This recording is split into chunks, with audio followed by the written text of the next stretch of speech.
Once in a gathering, I saw a man who wore the appearance of a dervish, but not the character of one.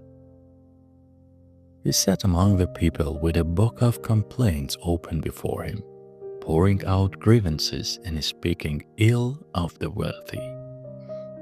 He claimed that fate binds the poor hand and foot, while the rich walk freely, their desires fulfilled and their paths unblocked. He recited verses saying that the generous have no money and those with money have no generosity.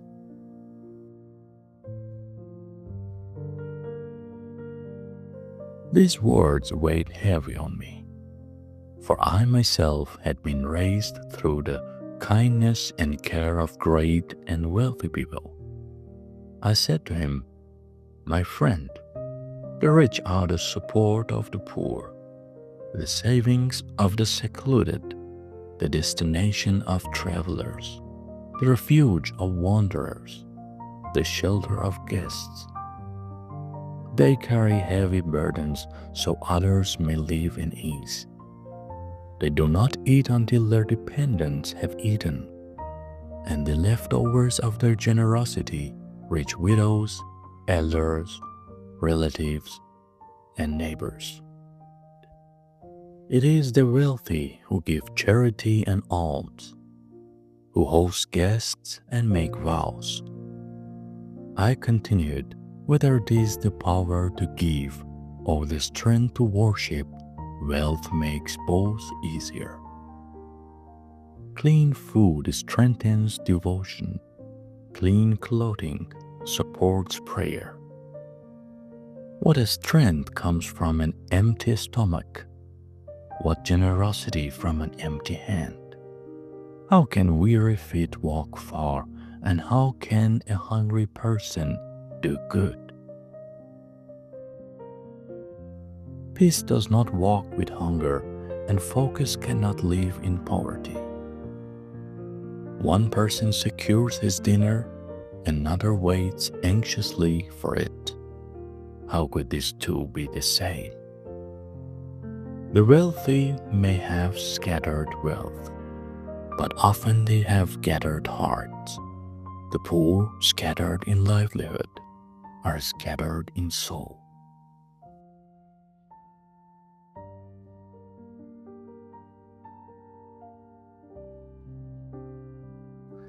So, the worship of those who are secure is more likely to be accepted, for they are present and focused, not distracted by survival.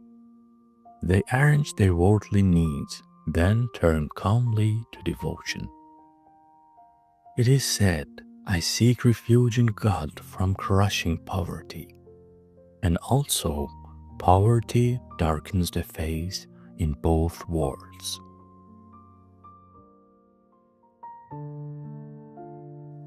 The man replied, "Did you not hear that the prophet said, 'Poverty is my pride'?" I answered, "Be silent. That poverty belongs to a special people, those content with God's decree, who stand firm in surrender, not those who wear the cloak of the righteous, but sell filth for bread." A dervish without understanding finds no rest until poverty drags him toward disbelief. One cannot cover nakedness without means, nor escape hardship without effort. God Himself speaks of the people of paradise as having known and secure provision, so that we understand. Constant struggle for survival steals dignity, and peace lives under the shelter of sufficiency. To the thirsty, even in dreams, the whole world appears as water.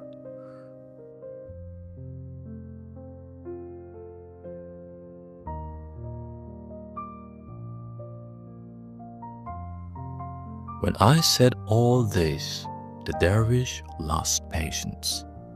He drew the sword of his tongue and charged at me with fierce eloquence. He said, "You praise the rich so extravagantly that one might think they are the cure of all pain or the key to heaven's treasury. They are arrogant, conceited, drunk on wealth and rank. They speak foolishly, look others with contempt.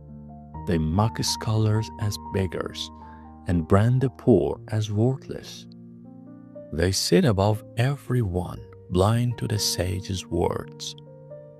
Whoever is richer in blessing but poorer in obedience is wealthy in form but poor in meaning. If a talentless man grows proud before a wise one because of wealth, count him no more than a donkey, even if his saddle is scented with amber." I said, "Do not condemn them so harshly. They are people of generosity." He replied, "No, they are slaves of money. They are like clouds that do not rain, like sunlight that gives no warmth. They gather wealth with pain, guard it with stinginess, and leave it behind with regret. One gains through toil, another comes and enjoys without effort."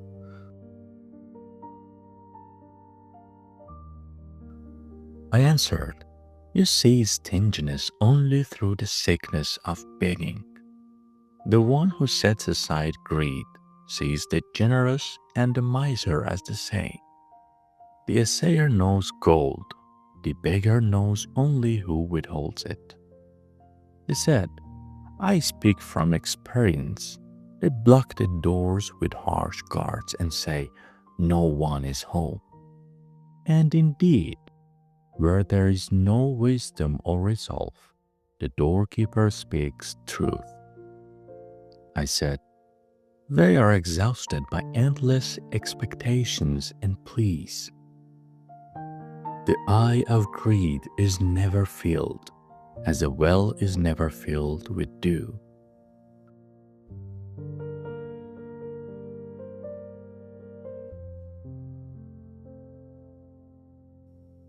I once heard of a poor man caught committing a shameful act.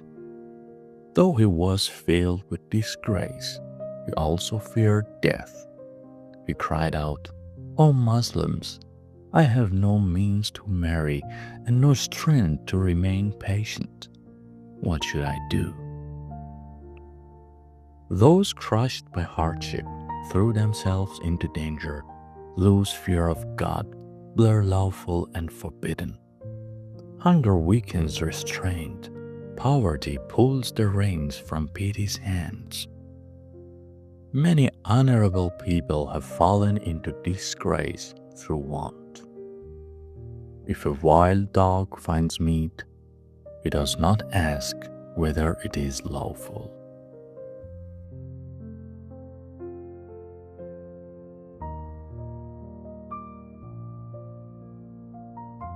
So we argued fiercely, blocking each other like chess players until his proofs were exhausted. When reason failed him, he turned to insult and violence, the way of the ignorant. He cursed me. I answered sharply. He tore my collar. I seized his chin. We fell upon each other as the crowd laughed in astonishment. At last, we carried our dispute before a judge and submitted to justice.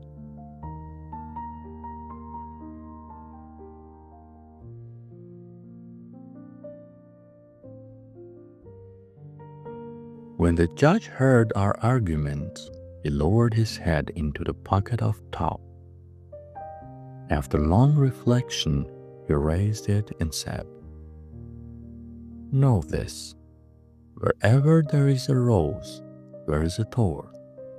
With wine comes the hangover. At the head of every treasure lies a serpent. Pleasure is followed by death, and paradise stands behind trials. Among the wealthy, are the grateful and the ungrateful. Among the poor are the patient and the restless. If every drop of dew were a pearl, pearls would lose all value.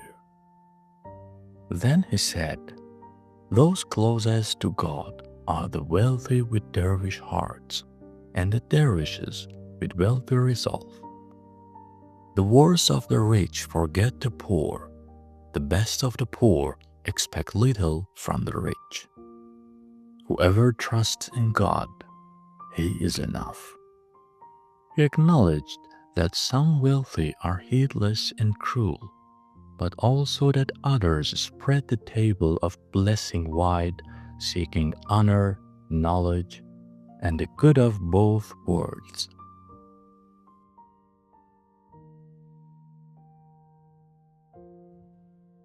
When the judge finished, we accepted his ruling, let go of resentment, chose reconciliation, and embraced one another.